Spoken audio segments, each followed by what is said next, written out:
Bukas na ang Game 2 ng Juniors Basketball Finals sa pagitan ng Letran Squires at Perpetual Junior Altas.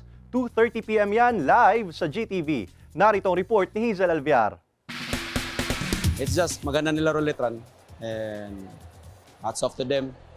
They got this game 1 and yan lang, we'll just go back. Yan ang reaksyon ng head coach ng Perpetual Junior Altas matapos silang talunin ng Letran Squires sa Finals Game 1 ng NCAA Season 99 Juniors Basketball Tournament. Dikit ang laban hanggang halftime pero naiwan sila ng defending champion sa third quarter. Nagkulang po kami sa communication po talaga. So nagkanya-kanya po kami. So hindi po kami masyado nag-trust sa system. Lumabas po kami sa sistema namin. So babawi po kami next game and hopefully maayos po namin to sa ensayo.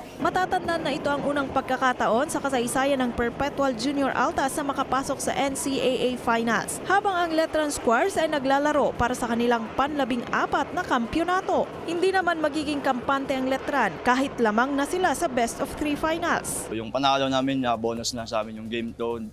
Kailangan talaga namin paghandaan kasi yung Perpetual hindi kadali ibibigay sa amin. I-expect yung Perpetual meron pang mga gagawing different plays yan to counter us. So, yun lang. Paghahandaan lang namin yun.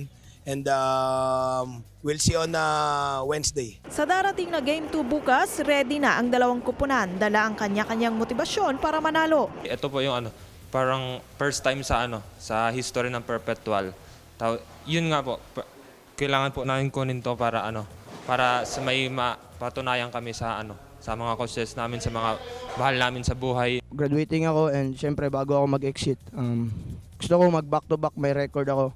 And 96 years na kasi di nag-champion, ay nag-back-to-back yung Squires. Saksihan ang Finals Game 2 ng NCAA Season 99 Juniors Basketball Championship na gaganapin sa PhilOil Eco-Oil Center San Juan bukas, alas 2:30 ng hapon, live sa GTV. Mapapanood naman via live stream ang Battle for Third ng San Sebastian Staglets at Mapua Red Robins at ang individual award ceremony kung saan tatanghalin ang most valuable player ng torneo. Hazel Alviar, Balitang Southern Tagalog.